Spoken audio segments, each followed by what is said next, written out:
All right, welcome everyone. We're Semblance of Sanity. I'm Caleb. I'm Jacob. And we're here for Symphogear, Season 3, Episode 5. Hibiki, you are in dire straits because, well, you were fighting the one person and that was just fine, but then there was a second and they surprised you. And now, well... Your battle pose is gone. Yeah. It's a bit damaged at the moment. We need some kind of, well...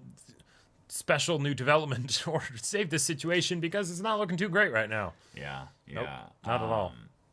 Maybe this will be a cool moment for us to, again, kind of focus on the idea of Hibiki needing to rely on other people, but then this could also be a way for us to maybe, because this has been a theory I've been holding on to for a while, showcase what Hibiki's power is without Symphogear. Right. And maybe tap into that. But then again, you know, there was that bit at the end where it's like advanced Symphogear. So, you know, maybe we won't even get to that point of Hibiki needing to do much of anything without it. It's just we're going to have new outfits, the next new forms coming in, and it's just going to be better than ever, and it's going to be super cool. Yeah. So, y'all, without further ado, let's get into this. All right, everyone, now be sure to go check out the reaction portion of the video in the description below, then come back here for the discussion.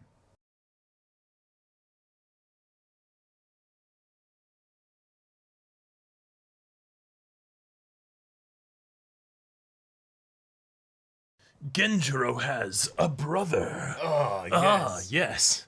Because of course he does. Right. But it's okay. That character won't be used to fight the noise either. But the thing is that not only is... not noise. The ones that actually Genjiro could kind of fight. Not only does he have a brother, but his brother is Tsubasa's father. And yet... he's not introduced as Tsubasa's father. He's introduced as Genjiro's brother. This show is so ridiculous. Yes, as you know, this is... Right. Tsubasa's just sitting there like... Yes. Right. Why are you talking about my dad like that? Yeah, what's your point? Like... Oh, man. It's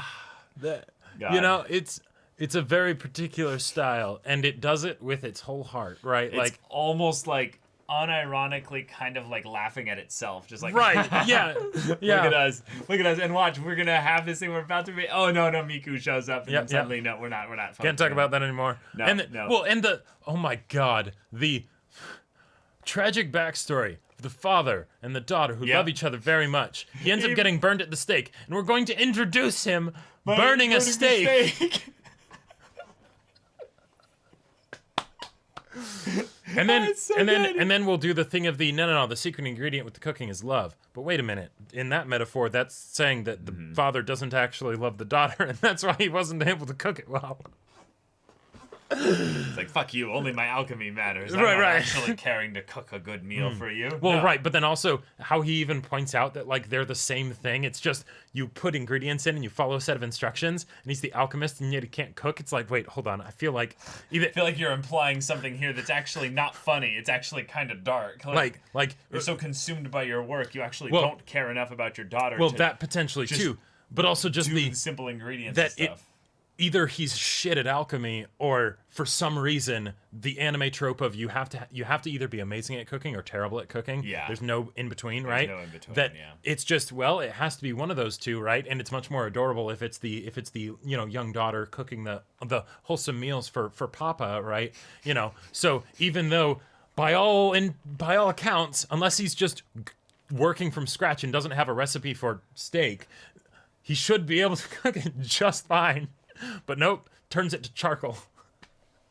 Yeah, and basically, whatever that says that's inconsistent about his characterization doesn't matter because it's all for the burned steak joke. That's exactly. The entire reason why it was done. Sometimes this show I'm like, oh man, they don't know what they're doing, and then sometimes I'm like, they know exactly what they're doing. Like, okay, and then Hibiki is unconscious for a week. Yep. Crazy. All right. That's something that what just happened. But then also she's dreaming about the past and what happened when right, because Dad wouldn't come home because We're not sure if he was already not home. I'm and pretty sure he was already not home. I think it was an already not home that thing. was stuff based on the effects of her being revealed as a Symphogear user, right? Yeah. And it's the, hey, but if I'm doing all this stuff, will you come back? Yeah. Yeah, And nope, not enough, honey. Sorry, still haven't found my cigarettes. Which, okay, like, yeah. Shit. Yeah. Mm-hmm.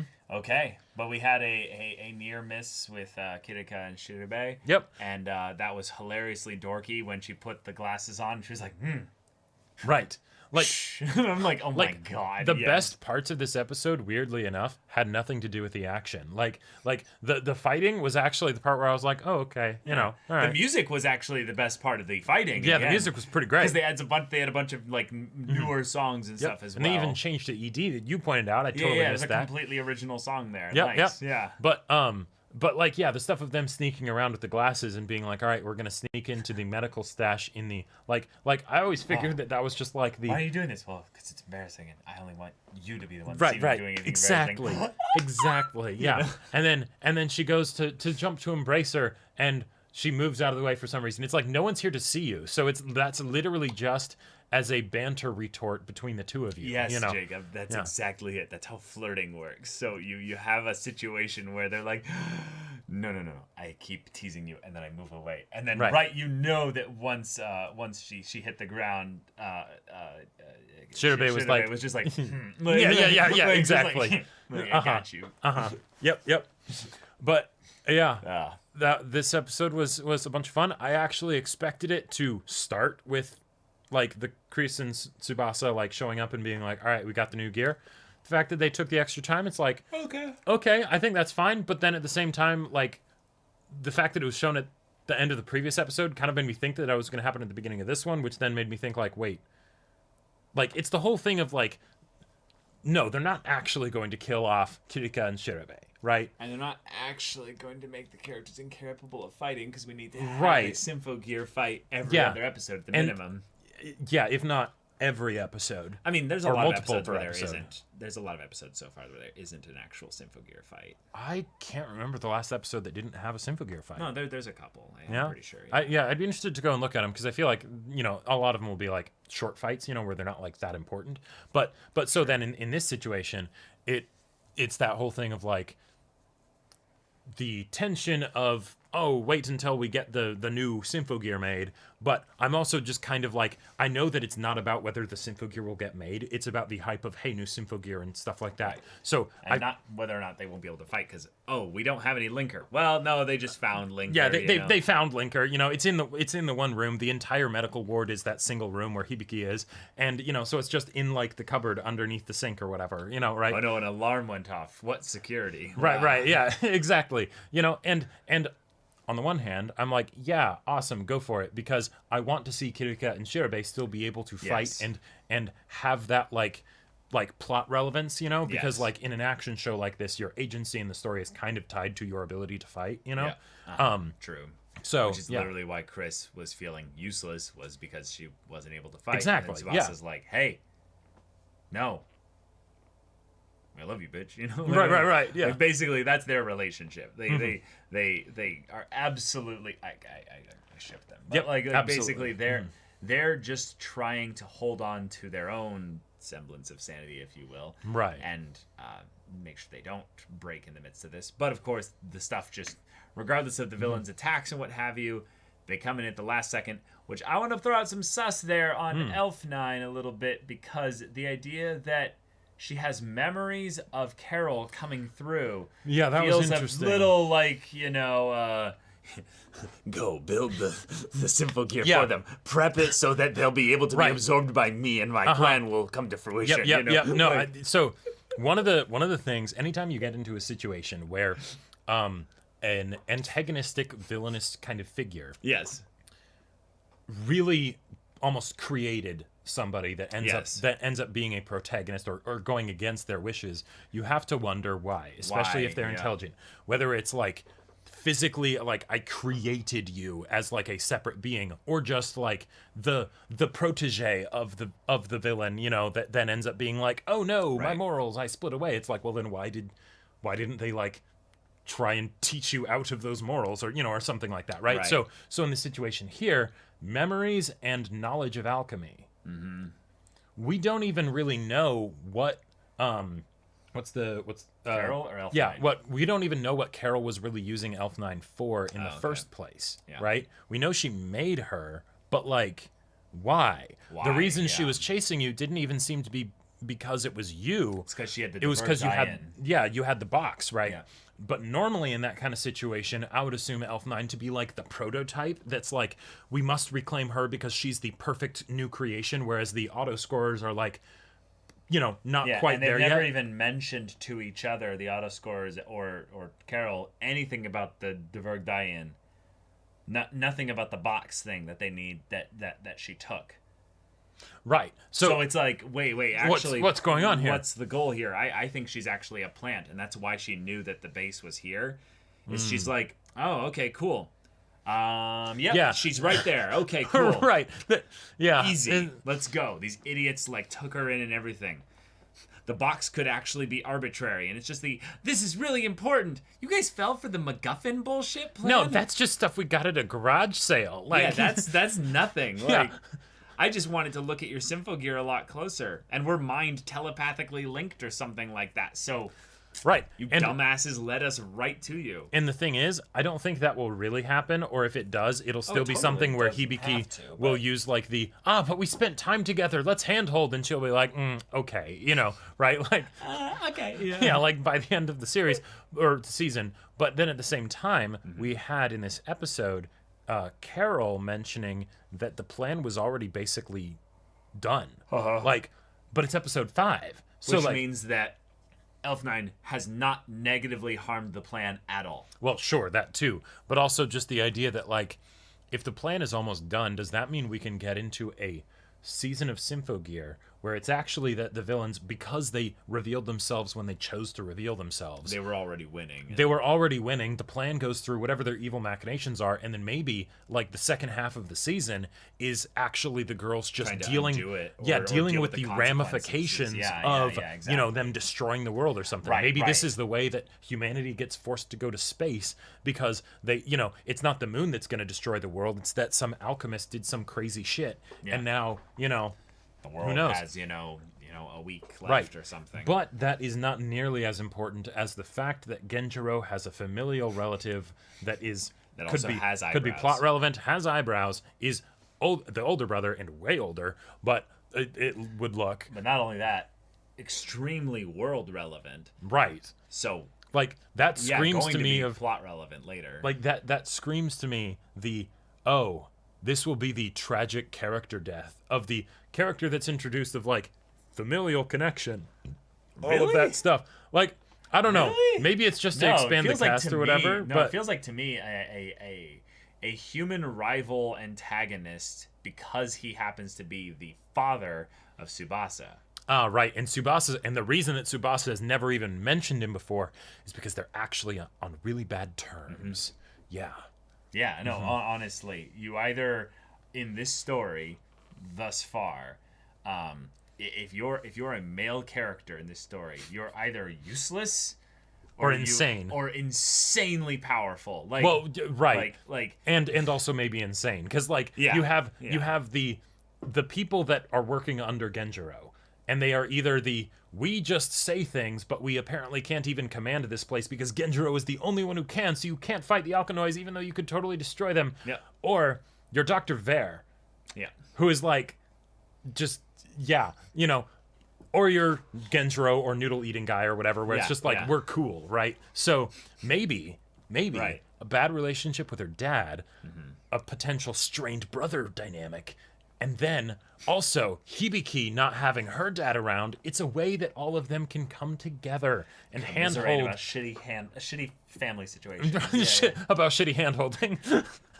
See, the parents you've had didn't bad handhold handholding enough. in your past. Yeah, Oh, me I'm too. sorry. You will only, and Hibiki's like, you will only get the best handholding here. From here on out. Yeah, yes. don't worry. There's no recipe you need to cook up for this hand holding. Right, she turns to Carol. Really easy. Oh, you tried to hold hands with your dad, but he had been burned But alive. you got burned. Yeah. You won't get that here. Don't worry, the stakes will never be that high in our Right. our relationship. Because we keep things medium rare. Uh huh. God Yeah. damn it. I mean, Genjiro eats his, like, maybe warmed up a little. Like, you he slaps the cow's ass and just takes a bite, like that's basically sexually hard. Like, get your mind out of the gutter. Slaps the cow's ass and takes a bite.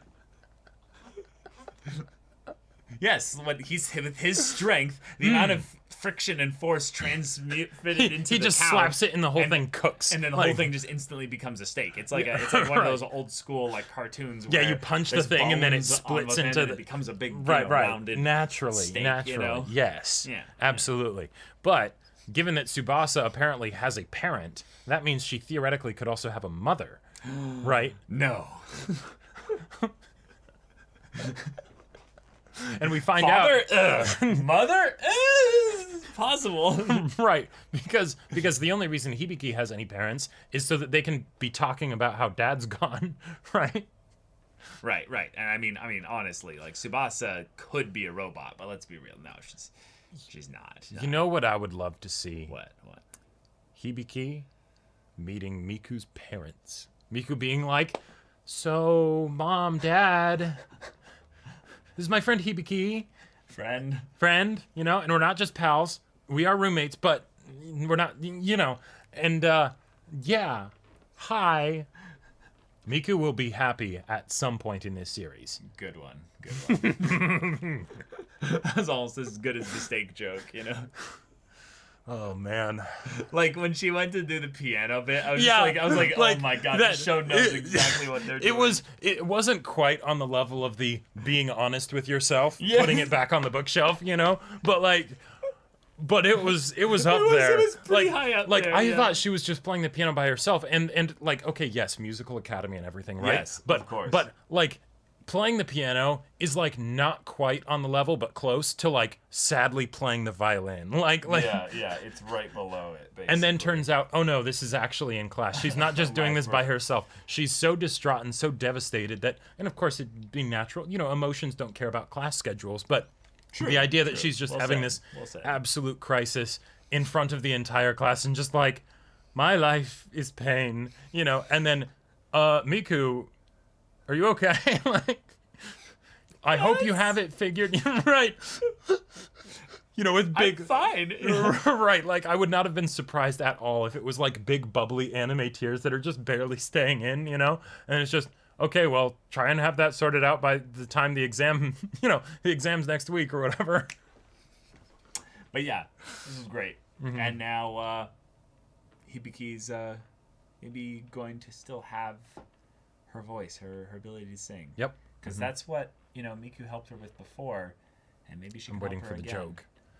Yeah. But we'll see. So y'all, thank you so much for watching this episode's reaction and discussion. If you want to see the next episode's reaction and discussion right now, though, go check out the link in the description below for our Patreon. You can get an early access there. You can watch full-length timer reactions there, and all this comes with Discord access. You can chat with us in the community there about this show, about anime in general, and also be sure to check out our Twitch channel. We stream every weekday. The info's in the description. Yeah, so if any of that interests you, we'll see you there. But until then, we're Semblance of Sanity. I'm Caleb. I'm Jacob. And we'll see you all next time.